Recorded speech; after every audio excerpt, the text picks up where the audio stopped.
दीर्घायताब्जनयनं नयनाभिरामं श्यामं सुकोमलतरं वपुरादधानः भूयान् मदीय हृदयाम्बुजमध्यवर्ती श्रीद्वारिका नगर चक्रवर्ती प्रभुर्नंद कुमारो मे स्वामिनी वृषभानुजा कृतार्थोहम कृतार्थोहम कृतार्थोहम न संशयः। बोलिए श्री वल्लभाधीश की जय। સમુચિત વિશ્વમાં સકળ વિશ્વમાં વ્યાપ્ત નાદ સૃષ્ટિ અને બિંદુ સૃષ્ટિના શ્રી વલ્લભના લાડીલા સૌ વલ્લભીયજનો, વલ્લભ વંશજજનો અને વૈષ્ણવજનો, આપ સૌને શ્રીમદ વલ્લભાચાર્ય મહાપ્રભુ આ જગતગુરુના મંગલમય પ્રાગટ્યની ખૂબ ખૂબ બધાઈ છે, ખૂબ ખૂબ અભિનંદન છે। અને આજના ઉત્સવની આ અપૂર્વ વેલામાં જ્યારે આપ અને હું આપણે બધા જ જ્યારે શ્રી વલ્લભના ગુણાનુવાદ કરવા માટે એકત્રિત થયા છે, શ્રી વલ્લભનો જય જયકાર સમુચિત વિશ્વમાં થાય।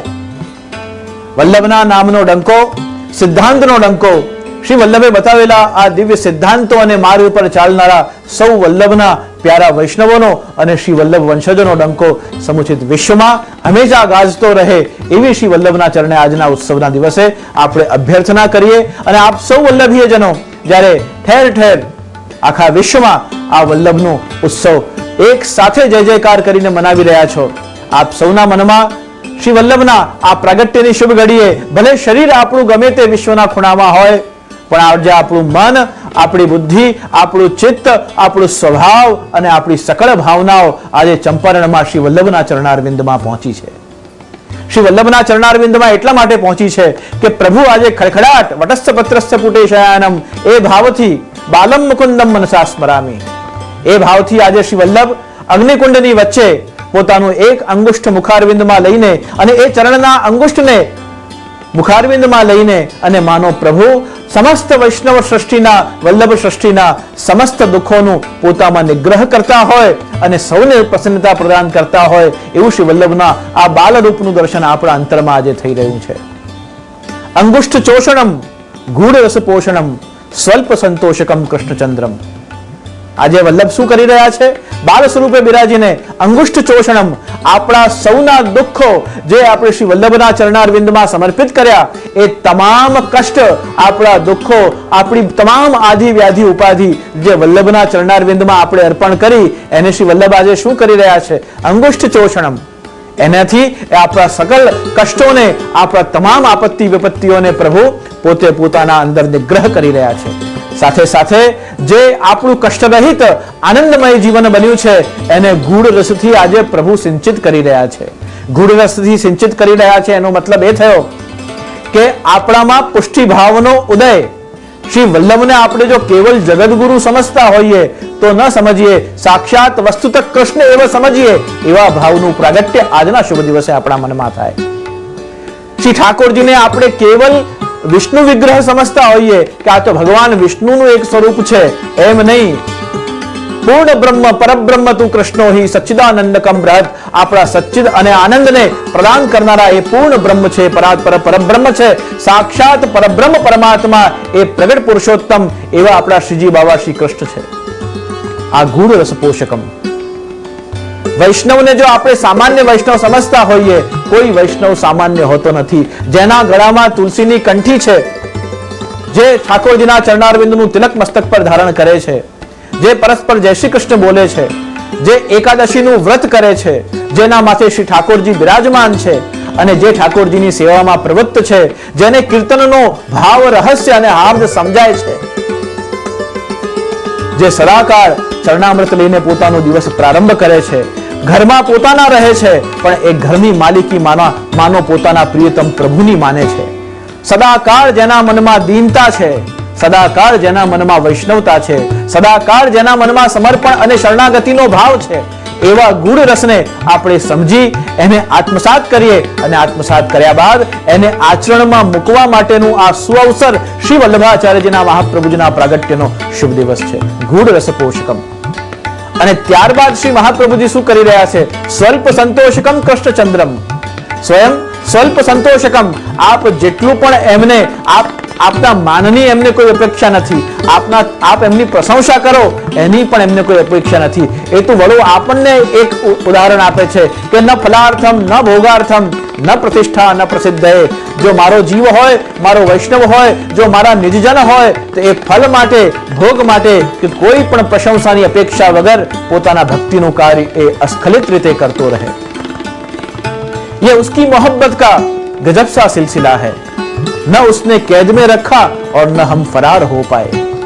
ભગવાનની આ અદ્ભુત લીલાની એક વિલક્ષણતા છે કે આપણે સદાકાળ એનાથી બંધાયેલા છે. વારંવાર આપણને ટટોળવાની ઈચ્છા થાય કે શું ખરેખર આપણે એના છીએ? શું ખરેખર મારા એકલાનો જ છે? મને શ્રદ્ધા ભલે ને હોય કે ઈશ્વર બધાનો છે, પણ દુઆ તો એવી જ કરું કે મારા એકલાનો છે. વારંવાર આપણા મનમાં એના માટે એક પોતાકીપણું જાગે, એને આપણા માટે અનન્યતાનો ભાવ જાગે. આપણને એના માટે કેવલ એ મારો ને મારો જ બનીને રહે એવી એક પોઝેસિવનેસ આપણા માટે, આપણને એના માટે થાય અને વારંવાર એને પણ આપણા માટે થયા કરે કે તને જ્યાં જવું હોય ત્યાં જા, પણ અંતે તો તું મારો મારો અને મારો જ છે. ભગવાન અર્જુનને કહેતા કહેતા જરાય ન અચકાયા કે મામેકમ શરણમ બ્રજ, અને તને વિશ્વાસ ન હોય તો અહમ તો આ સર્વ પાપેભ્યો મોક્ષિષ્યામિ માશુષઃ. આ ગર્જના ભગવાને કુરુક્ષેત્રના મેદાનમાં કરી, જ્યાં કેવલ શુષ્ક વાતાવરણ છે, કોઈ રસાત્મક પ્રકાર નથી, છતાં પણ ભગવાને સંકોચ કર્યા વગર અર્જુનને પોતાકો માની અને ત્યાં આ ગર્જના કરી છે. તો સ્વલ્પ સંતોષકમનું મતલબ છે કે આપણે પ્રભુના છીએ અને પ્રભુ આપણા છે.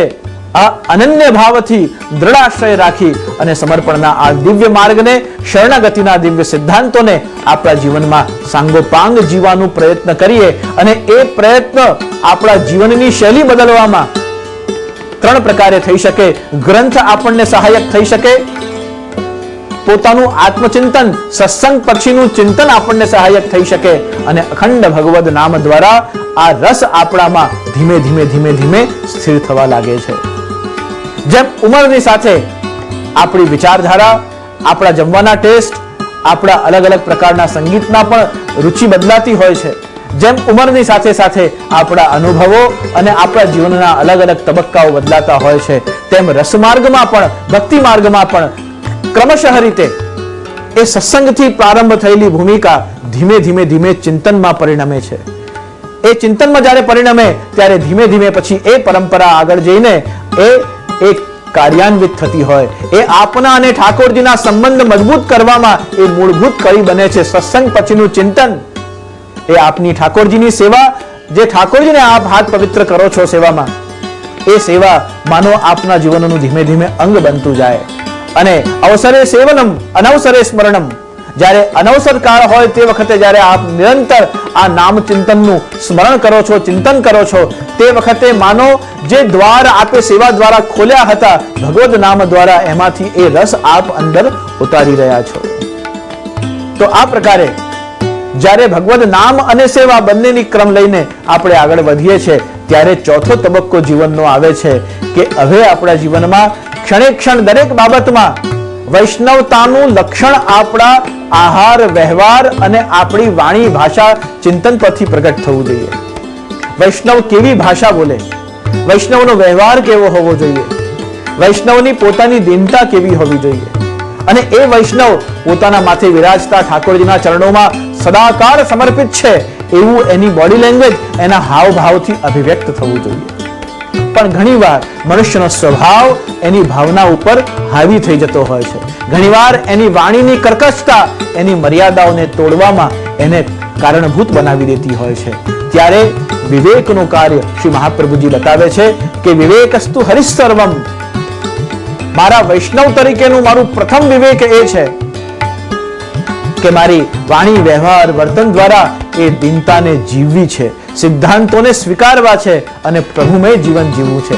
સકળ દુનિયાના કાર્ય કરતા કરતા કરતા આપણે એમાં જોબ કરતા હોઈએ, કોઈ જગ્યાએ બિઝનેસ કરતા હોઈએ, કોઈ જગ્યાએ એકાઉન્ટ્સનું કામ હોય, કોઈ જગ્યાએ રાત દિવસ આપણે સાઇટ પર ઉભા રહેવાનું કામ હોય અને કન્સ્ટ્રક્શનનું કામ, કેટલા બધા આપણા અલગ અલગ વ્યવસાય હોય, પણ એ વ્યવસાયમાંથી જેમ આપણે પોતાનું હિત શેમાં છે એવું વિચારી અને એમાંથી આપણા લાભની ભાવનાઓ જોતા હોઈએ છે, આ લૌકિક દર્શન છે. એવી જ રીતે અલૌકિકમાં મારા પ્રભુનું સુખ શેમાં છે, મારા પ્રભુની પ્રસન્નતા શેમાં છે, હું જેના ચરણોમાં સમર્પિત છું એ કઈ રીતે મારા ઉપર અધરાધાર વરસી શકે, અને કાયમ માટે હું કેવી રીતે કેવલ એના ને એના જ ચરણોનું બનીને રહ્યા કરું, આ વાતનું ચિંતન પણ જેમ લૌકિકમાં લાભ અને ઉન્નતિ માટે આપણા વિચારો બને છે, એમ અલૌકિકમાં પણ મારા પ્રભુના તત્સુખનો વિચાર અને સદાકાળ એમના ચરણોનો જ આશ્રય મારા જીવનનું લક્ષ્ય બને. આ બંને ચિંતન કરવાથી અલૌકિકમાં પણ આપણું ઉર્ધ્વગમન થતું હોય છે. અને એ ઉર્ધ્વગમનની પરંપરા શ્રી મહાપ્રભુજીએ આ ભૂતલ પર પ્રગટ થઈને આજના દિવસે શ્રી વલ્લભ પ્રગટ્યા અને આખા વિશ્વને સકલ જીવોની સૃષ્ટિમાંથી જે દૈવી જીવ હતા, આ જગતોદ્ધાર માટેનો માર્ગ નથી, પણ આ જગતમાં જન્મેલા જે દૈવી જીવ છે એ દૈવી જીવો પર વિશેષ કૃપા પ્રસાદ વરસાવવા માટે પ્રભુ આ ભૂતલ પર પ્રગટ થયા છે. શ્રી વલ્લભના પ્રાગટ્યનું પ્રયોજન પણ આ જ છે કે પ્રભુ ગોવર્ધન ધરણ પ્રગટે, સારસ્વત કલ્પની લીલા આ કલિકાલમાં અનુભવાય અને એ કલિકાલના જીવો એ પ્રભુના ચરણોમાં પોતાનું સર્વસ્વ સમર્પણ કરે. આ જ માર્ગનું લક્ષ્ય છે, આ જ માર્ગનું સિદ્ધાંત છે અને આ જ શ્રી મહાપ્રભુ વલ્લભાચાર્યજીના પ્રાગટ્યનું મુખ્ય પ્રયોજન છે.